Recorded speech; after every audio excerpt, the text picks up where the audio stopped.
everyone. Welcome to another episode of Content Supply Live, where we break down what's trending in the marketing world. And today we have two pretty exciting topics. So, the first one, we are going to talk about Simon Sinek's podcast episode from just a couple weeks ago. You're being lied to about AI's real purpose and what we're teaching kids about to not be human. And we're teaching our kids to not be human.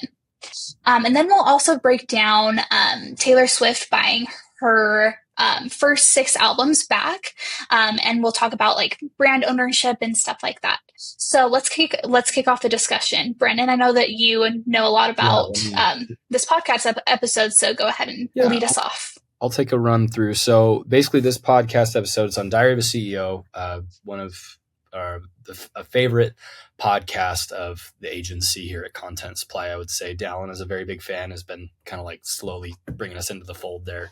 But I'm a very big Simon Sinek fan personally. I love pretty much everything that he has written. Anything I've read of his, I'm a very big fan of. So especially the book Start With Why. But the conversation that they had was centric around AI and what it is doing in the world, and how it's offloading thought in a lot of ways. It's offloading work in a lot of ways, and therefore we're becoming like less of ourselves as people. And so there's a lot of things I dove into. It's like a 2-hour conversation. It felt like listening to an audiobook because of how in depth some of the concepts were.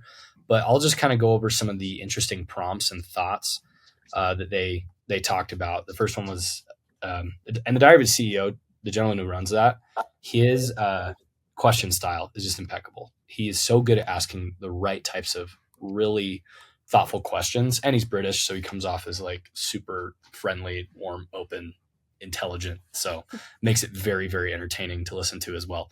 But so AI, future humanity, that's where they kind of started. And his question was, is AI the biggest threat to human connection we ever faced?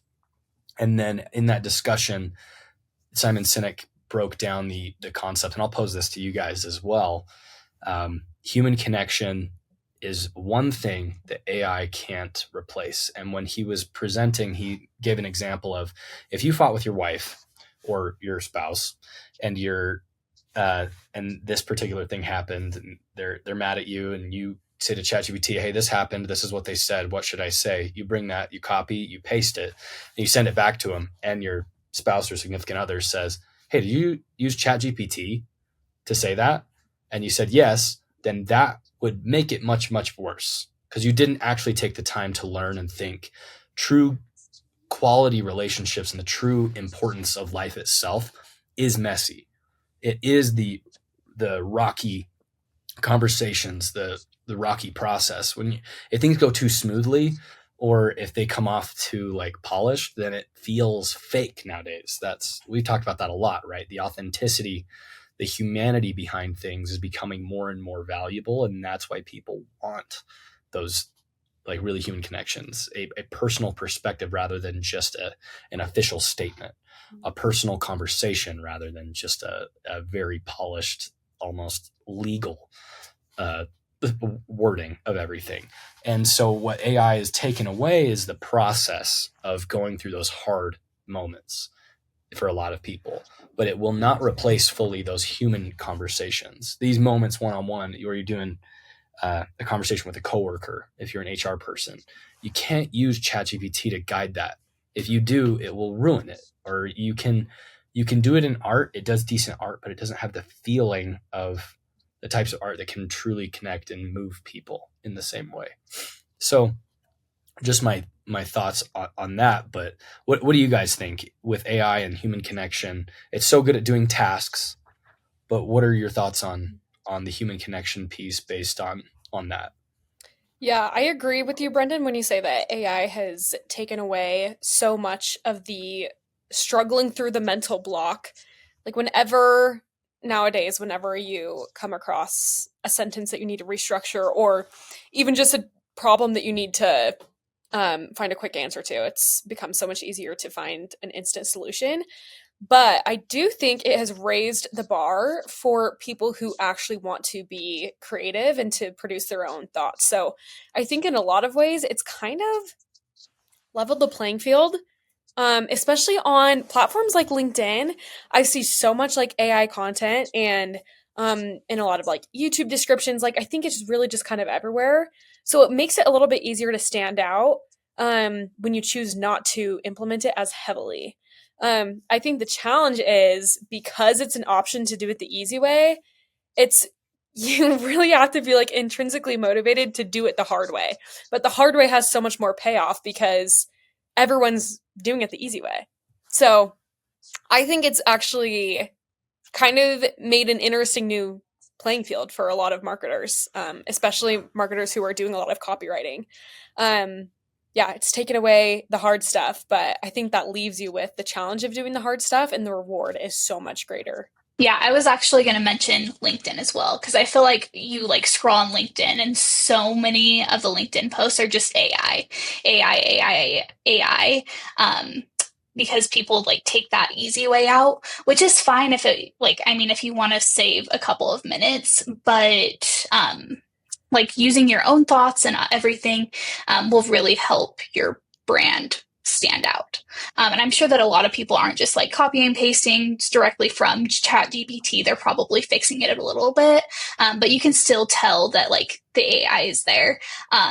And like we already mentioned, like it's a great tool. It saves so much time, especially for like content creators, but there's definitely benefits to like doing it the old fashioned way, coming up with your own captions and everything without the help of AI. But then again, I am glad that AI is there for some things, just to like, help restructure a sentence. It's just so easy. Oh, it is. And it's interesting in that podcast, the AI pieces, like it's the first time that white collar people were ever, the ideas of, oh, we need better safety nets for people who are going to be offloaded for work, which they're forecasting that a lot of white collar workers are going to be out of work pretty soon here. But when all this happened in like the 90s, where there was a lot of big technological changes and they were saying, oh, reskill, or all this manufacturing went offshore. Oh, reskill. There's no jobs, reskill. But a lot of white collar people are like, I can't, like, there's only so much you can reskill to do at this point because pretty soon we're going to run out of the number of people who can be electricians and plumbers and all the things, So it's kind of an interesting perspective when they brought it in there. But I love the main takeaway that I think, and we can end on that and move to the next piece, is that the process of doing the hard thing is the most important. If you know the blood, sweat, and tears it takes to write a book, the blood, sweat, and tears it takes to make a quality piece of content, the blood, sweat, and tears it takes to do anything worthwhile, work out, to I'm trying to think of tough things, learn to write and compose, to put on a show, to sew something, to all these things that I mentioned, like creative things, but these can also be blue collar things, to build a house even. There's so much that you learn in doing hard shit. And that is where AI has stripped away some of the growth that can happen. You talked a lot about that, Kate, as well. And so putting ourselves in situations where we can actually grow and learn a process, and we'll become better people on the back end of that, because there's something to be learned by doing things. That AI can stifle some of that, but there still needs to be refinement in putting something out there and being original. And then again, it comes back to the human relationships as well. Like we need to take the time to learn those soft skills further. Those matter the most. So I think in the long run, the biggest things that aren't going anywhere are how you can communicate with people and how you treat people. Those things always matter the most, in no matter what profession, because those things will carry over. Everything else is loosey-goosey with AI taking on a lot of things, but those two things cannot be replaced. So anyway, that's it, off the soapbox, but a really good podcast, I'd say, for most people, if you're in the creative or in the business world, I would go listen to that. It's about one of the most valuable pieces of content I've heard in a long time. That's great. Thanks for that breakdown. All right. Really quick, our next topic is about Taylor Swift and the fact that she just bought back her first 6 albums. This is something that has been trending on the news just this last weekend since she just bought them back on Friday. I thought that this was a really interesting topic as like a Taylor Swift fan, but also like from a marketing end. Taylor Swift, like whether you love her or you hate her, I feel like she is just a marketing mastermind. She really has like a dedicated fan base, and like no matter what she does, like she's always going to have that fan base. So I just thought that we could talk a little bit about like brand ownership and the benefits of her owning those first 6 albums, even though she did re-record, I think 4 of them already. She still has 2 to re-record. But we can talk about that. And then also like the benefit for like your brand and owning your own brand as well. So yeah. What are your thoughts? Yeah, I think this is super exciting announcement, and I really don't think anyone expected it. Like, there were no whisperings amongst Swifties. Like, in fact, it was the opposite. We all thought we were going to get Rep TV announced at the AMAs, and she didn't show up. So this was kind of a crazy. Yeah, that's a whole nother thing. How everybody that was nominated for shit didn't even have the decency to show up to an award show. That was a big yikes. Yeah. Anyway. But I do think that Taylor Swift has really been setting a precedent in the music industry. For the past, I don't even know how many years it's been, maybe 5-6 years, ever since she started re-recording and re-releasing her old albums. She's really started a big conversation about artists owning their own work.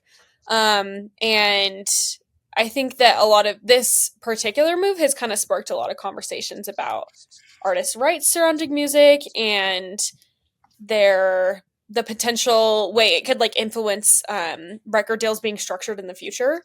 So I think this is a very big deal, or a very big move on her part, and I think it sparked a lot of interesting conversations. But Brendan, I'm curious to hear from your perspective as a musician, what you have to say. Amateur DIY musician myself. Kate's a hell of a singer too, so you both like bring a perspective. Kate's way more famous than I am in that world. Literally not. But I would say this: record labels are just banks. And when they bankroll stuff, they basically own artists. And the way that they try and recuperate their money after their huge investments at first is to own masters of songs that are very popular, and they become some of that collateral that they can use to leverage, because there's artist rights organizations that get paid a little bit from the radio streams, now social media streams, YouTube, licensing deals with movies. There's all these different places you get little pennies here and there, and it plays into a big bucket. And that's how they make their money, because the initial investment into an artist when you get signed is probably upwards of like for smaller ones about $1 million, but for bigger ones, $2 million just to dump into marketing, advertising, booking shows and tours. And to make your money back as a record label, flipping it around, most people just think from the artist perspective, it's very, very difficult to make your money back, because I feel like 80% to 90% of those deals fail and they lose a lot of money. But for every one Post Malone and every one Taylor Swift and every one Benson Boone, that funds the rest of the things that fell apart. Now, on the flip side, you don't need a label anymore, and they don't have as much power as they used to because we have social media. The weird thing about labels nowadays and creators in general is if you're a band who has a following of like 300 to 500,000 people on TikTok, you have zero reason for a record label. If you have your own following, there's almost zero reason you even need to use these people, because you can fund yourself enough to work with some of the best producers. Like if you have 30 to 50 grand to pay, or maybe even 100 grand that you can pay a producer that's like the high level producers to come and work on your stuff, you can completely sidestep the bureaucracy. You just need the connections and the money. So that's the crazy thing about today's world, is it's kind of like that conversation we had about Hollywood, where like local creators are kind of pushing the Hollywood execs around. Very similar structures. And so the fact that Taylor Swift, she has such a big brand that she can kind of crack this egg open to really make it so these middle-sized artists that are like, your Neon Trees size bands, your 1 to 3 hit wonder bands that are still probably getting screwed over. They're getting checks, from these places, but they're just making a living. They're not like rolling in it. Where if they were making 50 to 60% of what their song was actually making, versus because of all the people who take their cut. That it really can blow that open and give artists more of their potential to own their own intellectual property. So I'm hoping she can do that for the industry as a whole. I think it's great. I do have my own issues with Taylor Swift. They're separate than that, but I think this is a cool thing. And we can Oh, dive into the Blake oh, Lively really? Taylor Let's go. stuff. The Blake Lively Taylor Swift stuff. Oh, we're Wild. pro Taylor. Oh, Taylor is pro Justin. Yes. Oh, yes. Well, yes. Are you I agree with that. Yes. No, I'm not pro Blake? Blake Lively at all. At all. No, I'm not pro Blake Lively in any way, shape, or form. I think she is crazy. So it's like hearing Taylor was backing up Blake at one point, and now she's not. It's crazy. It's interesting. So I think that deserves its own episode. Another time we can dive I into think so. I've for some reason I got in a rabbit hole with some of the tabloidy BS this last weekend on my long drive to do a show. But it was anyway. So that's my own thing with Taylor Swift. But I think this is a good thing for artists as a whole. It also translates into brand deals for like influencers, for people who do creative content, as well as course creators. Like whenever you saddle yourself up to a big organization, they own most of it. So you have to be very thoughtful. That's like, if you don't have the abilities, the network and all those things, that may be a worthwhile investment to only take 20% of this big of a pie versus 100% of this big of a pie. Whereas if you already have this big of a pie, you're going to actually come out worse if you took, however big the pie is, just a smaller percentage of it, even if it gets you more reach. So some of those like financial moves that creators can make are very interesting. So I'm excited. I'm excited to see what it will mean. And it's changed a lot of structures for independent and up and coming artists, deals that have been made lately as well. So, I mean, there's a lot of money in music. It's like the only, other than video, I think it's the second like best paying creative endeavor, in my opinion. Is it goes like videos, like very well paying, and then then music as an effort. At least that's been my experience.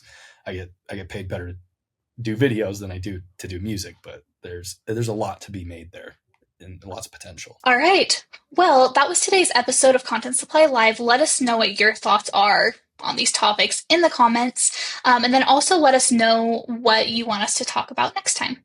But until then, we will see you later. Bye.